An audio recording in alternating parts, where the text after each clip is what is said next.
first, and then I'll tell you how I tie it into a booking tool as well. Okay? So this is our brownie pan, and I usually talk about this while I stick my fajitas or my Mexican chicken lasagna in the microwave, so now I have their undivided attention for 14 minutes. And I highlight the garlic peeler slicer set. Good to know it's not the bad one now, right? So I'm selling the good one. But that's sold as a set for $19.50, and this is $19. So again, that'll come into play with my booking thing. All right, so this is our brownie pan. I love brownies, but when this first came out, I was not crazy about this pan because I prefer fudgier brownies. Fudgy brownies want to live in there. They don't come out.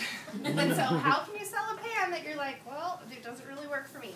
So I had to find other ways to love it. I now know that for it to be a successful brownie pan, you add an extra egg to your brownie mix, you follow the cake-like brownie instructions, and then they really do just pop right out. Okay? However, in the meantime, I needed to love this to sell it, and I didn't love it for brownies. So I call it my Make My Morning Easier pan. It doesn't roll off the tongue like brownie pan, but it really does make my mornings easier.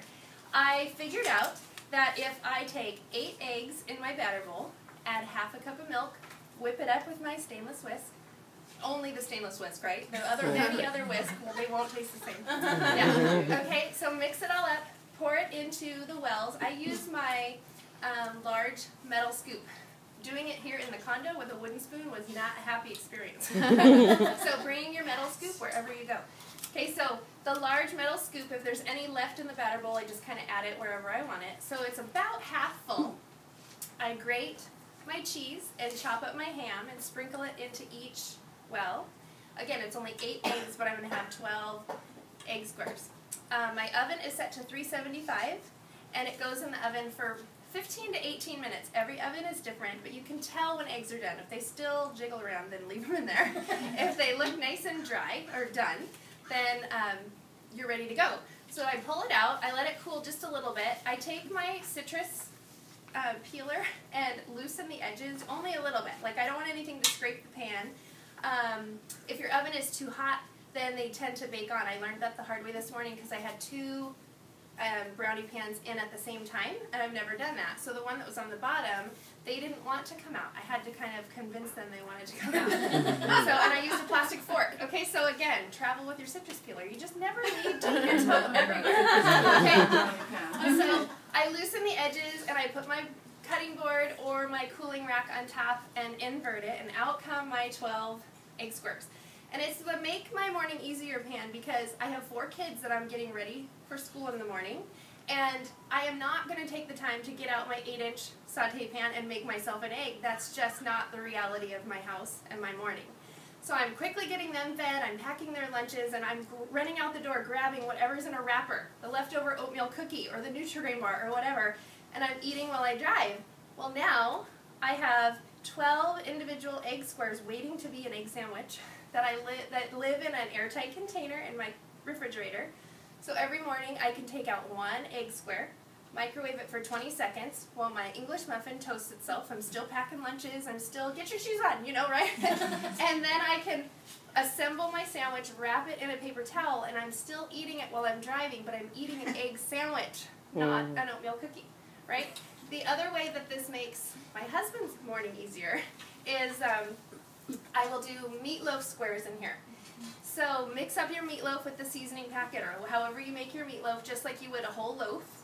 And instead of doing the whole loaf at an hour and a half or almost 2 hours, you're sticking them in here. You pack it in all the way to the top because they shrink up a little bit.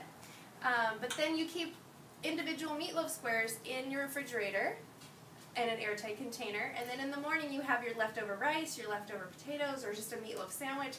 It's way more exciting than peanut butter and jelly.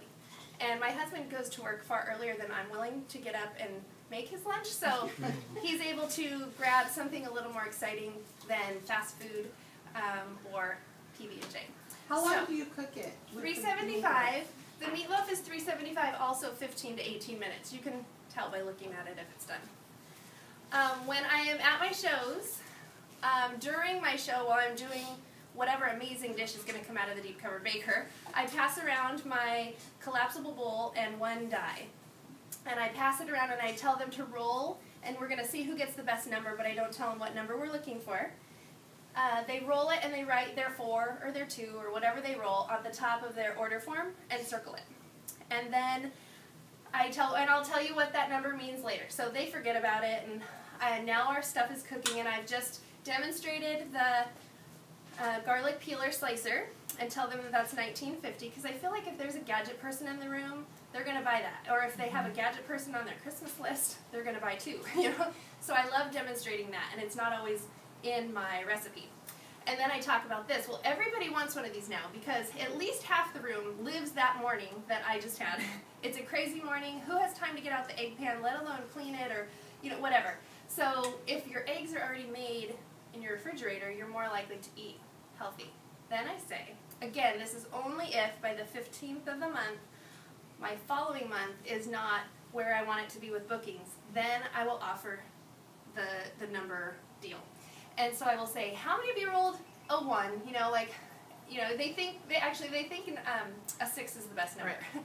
So how many of you rolled a 1? And they raise their hands. I'm like, okay, well, whatever number you rolled, that is what you can purchase. Either the garlic peeler slicer set or the brownie pan from me when you take, and I said there's always a catch, I have 3 dates that I'm willing to offer. And sometimes I'll stick them on Post-it notes on the back of my brownie pan, and then I'll pass it, and they can take the Post-it note off if they want November 2nd. That's right around the corner, but I'm going to take it because I want this brownie pan for $2. They get it for $2 at their show when it holds. I purchase it on their 25-30% discount, whatever they're getting. And after I apply my commission, then I'm really getting this for like $8 or $9. And so it's totally worth it. People jump at it. I'm leaving every show with 2, sometimes 3 bookings, all for the brownie pan. So